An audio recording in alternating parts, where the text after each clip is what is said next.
Sir, ಈಗ ಸಿದ್ದರಾಮಯ್ಯ ಅವರು ರಾಜೀನಾಮೆ ಕೊಡ್ಬೇಕಂತ ಹೇಳಿ ಜೋಶಿ ಮೊದಲನೇ ಆಗ್ರಹ ಮಾಡ್ತಾರೆ. ಅಲ್ಲ, ಎದಕ್ ಕೊಡ್ಬೇಕ್ರಿ? ವಾಲ್ಮೀಕಿ ಹಗರಣ ಇರ್ಬೋದು, ಮೂಡ ಅಲ್ರಿ, ಅದೇ ನಿನ್ನೇನೆ ಹೇಳಿದ್ರಿ, ಮೂಡ ಸೈಟ್ ಕೊಟ್ಟರು ಇವ್ರೆ. ಯಾರು ಕೊಟ್ಟಿದ್ site? MUDA site is given by BJP government only.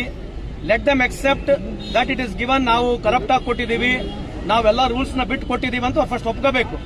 Site ಅವ್ರು ಕೊಟ್ಟು ರಾಜೀನಾಮೆ ನಮಗೆ ಕೊಡಂತಂದ್ರೆ ಹೆಂಗ್ರಿ ಅದು?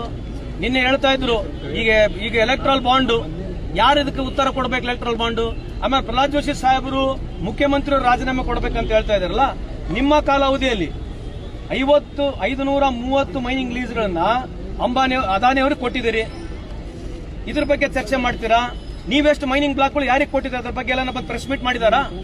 ಪ್ರಹ್ಲಾದ್ ಜೋಶಿ ಸಾಹೇಬ್ರೆ, ನಿಮ್ಮ ಅವಧಿಯಲ್ಲಿ, ನೀವು 5 ವರ್ಷದ ಅವಧಿಯಲ್ಲಿ ಎಷ್ಟು ಮೈನಿಂಗ್ ಲೀಸ್ ಯಾರ್ಯಾರಿಗೆ ಕೊಟ್ಟಿದ್ದೀರಿ ಅದ್ರ ಬಗ್ಗೆ ಎಲ್ಲ ಚರ್ಚೆ ಮಾಡಿದಾರೆ. ಇದೆ ಮೀಟಿಂಗ್ ಮಾಡಕ್ ಹೇಳ್ರಿ.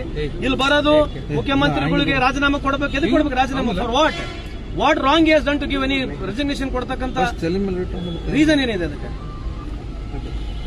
ಸಿದ್ದರಾಮಯ್ಯ ಅವರು ಪರಮ ಕಡು ಭ್ರಷ್ಟ ಅಂತ ಹೇಳ್ತಿದ್ದಾರೆ ಸರ್. ಯಾರು? ಜೋಶಿ ಅವರೇ ಹೇಳ್ತಾರೆ. ಅಲ್ರಿ, ಈಗ ಅಮಿತ್ ಶಾ ಅವ್ರ ಮಗನ ಮೇಲೆ 60 ಕೋಟಿ ಟ್ರಾನ್ಸ್ಫರ್ ಆಯ್ತು. ಮರ್ತ್ಬಿಟ್ರ ನೀವೆಲ್ಲ? ಪ್ರಹ್ಲಾದ್ ಜೋಶಿ ಸಾಹೇಬ್ರೆ, ದಯವಿಟ್ಟು ಬರ್ರಿ. 60 ಕೋಟಿ ರೂಪಾಯಿ ಅಮಿತ್ ಶಾ ಅವ್ರ ಮಗ ಏನಿದಾರಲ್ಲ, ಯಾರು? ಜೈಸಾ, ಅವ್ರಿರ್ತಕ್ಕಂಥ ಬ್ಯಾಂಕ್ ನಲ್ಲಿ ಟ್ರಾನ್ಸ್ಫರ್ ಆಗಿರ್ತಕ್ಕಂಥ ಡಾಟಾ ಕೊಡ್ಲಾ ಡಾಟಾ?